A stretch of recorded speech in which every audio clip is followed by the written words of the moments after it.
Tonight's episode of the 31st Lap Podcast is brought to you by DirtTrackDigest.com. If it's on dirt, it's on Dirt Track Digest. This is the 31st Lap Podcast, recorded live in the studios of FingerLex1.com in downtown Seneca Falls, New York. And now, your host, Chris Marquardt.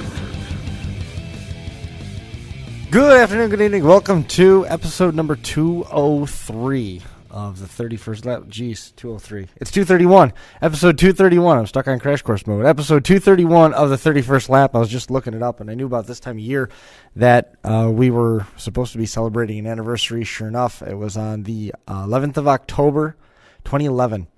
That we started this show, so another year in the books, and off we go. Looking forward to some of the upcoming action in the coming weeks. For Matt Sheppard, most specifically talking a little bit about the Textron World Finals that are coming up at Charlotte at the dirt track, the cap to the Super Dirt Car Series season. That is going to be a heck of an opportunity for one Matt Sheppard. We've watched him really develop into a phenomenal talent over the last, probably could even justify 15 years in big block and small block racing, having all kinds of success, and now he sits on the edge of rewriting sections of his own record book when he goes out there to Charlotte. Wishing him the best. Taking a look at it a little bit closer, the Textron Off-Road World Finals at the dirt track are November 2nd through the 4th. That's next weekend, so they're going to be right in the throes of that event next week when we are going to be airing the Final Round podcast, the drag racing show. Matt Sheppard right now leads over Billy Decker. He's got a 30-point advantage, and he's also got a chance for what's going to be now the second year in a row to set the mark for number of wins in the season on the Super Dirt Car Series. Last year, he needed one more win to lock up the title, but he needed basically to sweep the events, and he did so to set the mark of 12 wins in a single season, and that was impressive enough as it is. Now, since the 25th of July, if you can imagine this, Matt Sheppard has won 10 out of a possible 15 series races. He was suspended for 2 races. So that means that he's got like a 66% win percentage, which is unheard of. He's got 11 wins on the year, and with a sweep, then it'll give him 12 and 13, which resets the mark that he set last year that was seemingly unheard of. That record had stood from the early 80s when Alan Johnson did it. So that's pretty cool. From the race at Sharon Speedway on July 20th, he was 9th in points. Now he's looking to win yet another Super Dirt Car Series championship, and he was 185 markers behind the leader. He's won, like we said, 66% of the races since July 21st, and he took the points lead away from Decker, who finished 16th at Super Dirt Week. Of course, Matt Sheppard won that, and that was his second career win in the championship crown jewel event for the Dirt Car Series, winning during Super Dirt Week. This year held at Oswego Speedway. The week after, Decker won at Brockville, Ontario Speedway. So that was last weekend. That was his 4th win of the season. So that cut the deficit down to 30, but still, an impressive run for Sheppard. Just looking at that amount of time, and now he's got the opportunity to secure the championship. But 30 points, that's a couple positions on the track. So, I mean, that's not anything that's absurd to consider that Decker could make it up. But with as lights out as Sheppard has been, it's also pretty easy to be willing to put the money down on Sheppard in terms of winning the championship and or sweeping the weekend again like you did last year. And that brings me to a little bit of a topic here that I had with one of our co-hosts on Crash Course. Is Matt Sheppard the best of all time? Now, first, my immediate answer was let's wait for him to retire and see what he finishes doing, because right now the argument can certainly be made, and one of the arguments was on the flip side is the depth of talent isn't the same now as what it was back in the mid-'90s when Alan Johnson was winning 30 races and Bob McCready was winning 40 races and approaching 50 even in the mid-'90s. But then you can go back even further and look at some of the talents that we had the opportunity to watch in the 70s and early 80s, and you're going to say that those guys in the 90s weren't as good as the guys back then, just like the guys now weren't as good as the guys in the 90s. And there's also a lot of guys that were racing in the 90s that are still racing now. Finances have changed significantly. It used to be that every corner gas station or repair shop had a race car, had a dirt modified. It wasn't a street stock, it wasn't a pro stock, it wasn't a sportsman, it wasn't whatever. It was a modified. It was like the only thing that was out there. And then as time went on, the technology increased, so we had a little bit of a fall off there. It wasn't as accessible. It became more mainstream, more cookie cutter as the rules were adopted more fluidly. Dirt car came to prominence, and then we had still a lot of different tracks where you had opportunities to win races, and you also had a lot of opportunities for the tour to go to different events. You know, some of those tour seasons got to be pretty extensive as well. So that was part of the argument. You know, now we've got a bunch of drivers that can win on a regular basis, but are we comparing the same apples to apples? Because everything has become so money heavy, there's not a lot of teams that can afford to do what Matt Sheppard's team is doing. Matt Sheppard isn't a hired gun anymore. He owns his own equipment. And you look at some of the guys that are hired guns, it's still a homespun operation, so to say. My first thought right off the bat was looking at the gypsum cars. I think that they probably could, who else? Back that up here. Got two of our conversations overlap. First, we're talking about is Matt Sheppard the greatest of all time? So we're going to put that on the side burner for a second to come back and say, well, if he is the greatest of all time, who's his main competition? Can the gypsum cars? Can you say that Larry White can go out there and do what Matt Sheppard did? Can Pat Ward go out there and do what Matt Sheppard did? Can Billy Decker go out there and do what Matt Sheppard did? Can they? At this point, if you look at just at this year, they've had the opportunities to, and they haven't. And Matt's been successful both on the Super Dirt Car Series and outside of it. You know, he winning the track championship at Outlaw Speedway, and he also won the track championship at Canandaigua, on top of sewing things up at Utica Rome, and winning races both inside and outside of the dirt car fold. Easy to make the argument for Brett Hearn. Brett Hearn's having an off year. We've seen him do it before in not too distant memory as well. Billy Decker, with the right equipment, I think he probably could. He's had good seasons. He had a pretty dominant effort when he won the Points Championship a couple years ago. But that's a pretty short list when you think about Stu Friesen. Obviously, I think we hit on him. He was he's a competitor. He's a threat to win no matter what he sits in. But that's a short list when you look at the number of names that dotted the list of winners and were regular threats. You know, when Alan Johnson and Danny Johnson were winning 25, 30 races a year, it was the same time that Bob McCready was winning a pile of races in the same year. So those guys really had things under control. So how many drivers were actually there to say that they were a threat, to say that they were the same, they were able to hold the same candle to battle that? You know, we're looking now, we've got a handful of names. Back then we had a handful of names that were still winning races. And there's guys on the periphery that could threaten if they had a little bit better fortunes in terms of their finances. But a lot of these guys aren't full-time racers. They still have jobs too. So is Matt Sheppard the greatest of all time? I think you got to reserve judgment on that. But man, he's pretty good for what we've seen. You know, our generation of what we're watching right now, he is special, and he's doing some remarkable things in a dirt modified, and it's a lot of fun to watch. And who knows? I mean, there's no reason to make the decision now. Pound for pound, he's been able to hold his own no matter what he's been in. He's done it in 4-cylinders. He's done it in sportsman cars. He's done it in 358 modifieds. And now he's doing it in modifieds. He's been doing it this way for a long time. It was back when he was driving Randy Ross's number 44s. He did it when he was driving Jeff Burnell's cars both times. Don't forget he was in it that one time before, and he was right there on the back bumper. He was right there in the mix of that race at Eldora. I think Danny Johnson was in one of Jeff Burnell's cars then too. This is going way back into the mid-2000s. He's been able to do a lot, and I don't know if I can go out on a limb and say for sure best ever, best that we've seen. I'm willing to go with that part, because a lot of those guys that everybody talks about that were fantastic, that had such storied careers, I never got the chance to watch them. I don't have the information to compare it side by side. I remember watching when Bob McCready pulled into the track. You were pretty sure that 9 was going to be in victory lane. If not, he was going to be close to it and pressing the guy that got there. Sort of the same story now. When you see Matt Sheppard pull into a track, you know that number 9 is going to be in victory lane. If not, he's going to be pressing the guy that got there. It's going to be a lot of fun to watch, and I wish him the best. I hope things play out. I mean, just for no other reason than I love to see records get broke. it's gonna be one to watch. Matt Sheppard added another win to his 2017 total before we even got there over the weekend at Dutch Hogue Memorial Weekend at Outlaw Speedway, where he was the track champion. Picked up $7,000 in his win at that event, a 70-lapper. It was his 40th win of the year, if you can believe that. Alan Johnson was on the heels at the Checkers. Eric Rudolph, Pat Ward, Steve Payne filled the top 5.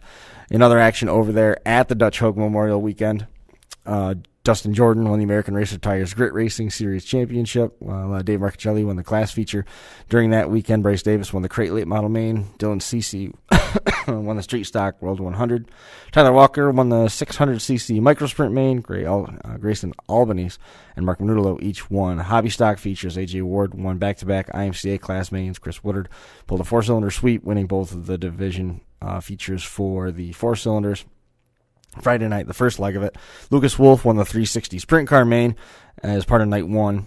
Mark Smith and Jason Schultz finished on the podium behind him. Dave Marchicelli won the Hoosier Crate Main, or the Grit Series, Hoosier Grit Series Crate feature. Casey Pavlik, Nick Carreri finishing 2 and 3. John Waters won the Crate Late Model feature. Dylan Cece and Alan Johnson won Special Modified Dashes. Unfortunately, I didn't get Mike Mallett on here because we all know that he loves Eastern States. I missed that. Miss having him here and having him talk about Eastern States weekend. Brett Hearn played his tire strategy perfectly and ended up parking in victory lane for the 12th time. We were having some conversations here about Brett Hearn and his success over at Eastern States weekend. It's like he's won it 12 times and won it 10 times in a row. It's actually been since 2014 that he got into victory lane. He almost had it last year. Tires started going away on him, and Stu Friesen was able to dive bomb to the bottom, get past him, and take the win. Stu Friesen's had some success and some good stories, albeit not so much successful outings, but some good stories over there at Eastern States weekend. Brett Hearn pitted early and let things cycle around to play in his favor. He ran his race and took care of that right rear, and with about 10 to go, unlike last year, with about 10 to go, he felt pretty confident. In that last 10 laps, he was turning some of the fastest laps that he turned all day. He had a little bit of pressure again from Stu Friesen coming at the end, but it wasn't anything that amounted to a situation where it pressed Hearn enough to hurt the tire or force him to drive beyond his means. The tire stayed underneath him, and in turn, he parked it in victory lane for the 12th time, if you can believe that. Last year, man, when he had that tire come apart, it was pretty disappointing. Stu Friesen, he led for a good chunk of the race until lap 20 when he went to pit road, and then cycled around to the front to get back up to second place, and it wasn't without its hiccups either. There was 4 caution flags and 3 flat tires in the final 5 laps, which extended the duration and also extended the opportunity for the tire to steal over if it heat cycled. So Hearn had to be on top of his game, and he ended up walking away with that one. And let's see. So Friesen, second place. Kenny Tremont, he had a flat tire on 195 when he was running right up there as well. Mike Mahaney took third ahead of Jimmy Phelps. Matt Sheppard finished in 5th place. Hard to believe. Jimmy Marr won the Street Stock feature on Friday night. Jesse Levy went from 6th to 1st in the second to last lap of the Sportsman feature and won the thing. A late restart let him jump from 6th to 3rd. Then he got to 2nd on the backstretch. Coming around, there was to the stripe, there was 2 to go. And having momentum, he dove to the bottom, muscled his way to the lead, got first place, took the white flag, and won it. So that was pretty thrilling to watch that one. Stu Friesen won the 358 modified 100 lapper on Saturday, which put himself in position to win the extra $10,000 if you swept it. Didn't happen. He was 1 spot short of that one. But the race ended with a massive wreck. Cars flying everywhere. Tommy Meyer moved up to 3rd behind Friesen and Brett Hearn. And Hearn was leading before Friesen took over. Andy Bicchetti was sent into the wall. He bounced back into the traffic. He was hit a couple times. Brad Horton corkscrewed onto the pit lane. It was a pretty harrowing accident, but everyone was okay. Earlier in the week, Stu Friesen won the hard clay finale. He beat Andy Bicchetti by way of finishing in 2nd place. Andy Bicchetti earned the Short Track Super Series North Region Championship, and it stood as that series finale. Some good news for one of our local stars. Kevin Ridley, on the heels of all the rainouts and everything that happened at the end of the year over at Weedsport. He got a win in 4 top 5s in the Sportsman Shootout Series at Weedsport Speedway. The win was worth $2,000, and he was named the overall champion there. He won the opening round in June and finished in the top 5 in all the races, and it was enough to pad the edge over Dave Marchicelli, who won the Classic at the Industrial Tire of CNY Sportsman Classic earlier this month that put pressure on Ridley a little bit. And just like Ridley, he finished in the top 5 in all the series races. The season-ending rainouts, October 4th and the 15th, forced everybody to just figure out who was going to finish where in points and let things fall where they were. Tyler Trump finished 3rd, and had a Rocky Warner, Kevin Root, all finishing in the top 5. Weedsport is going to officially cap their season on the 28th of October with a 5th annual Racer Swap Meet taking place at 9 a.m. Again, that is October the 28th at Saturday. It's a one-day sale. Will run concurrent with the at the Gearbox Novelty and Apparel store from 10 to 2. Vendor setup starts at 8. It's rain or shine. The swap meet is free to the public. Vendors are asked to make a donation of $20 per pickup or $40 per large truck or trailer, and asked to enter from Towpath Road. Jump online, weedsportspeedway.com for more details on that one.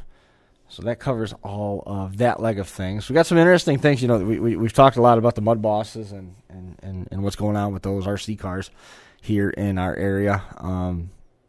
Got a couple opportunities coming up next year for the RC cars that look just like dirt modifieds that were sort of spearheaded by Eric Salvis, the famous racing family from up in Canada. Eric got that body together and sort of developed a spec class using the Traxxas Slash. It's a pretty affordable entry. It's a spec battery, spec tires.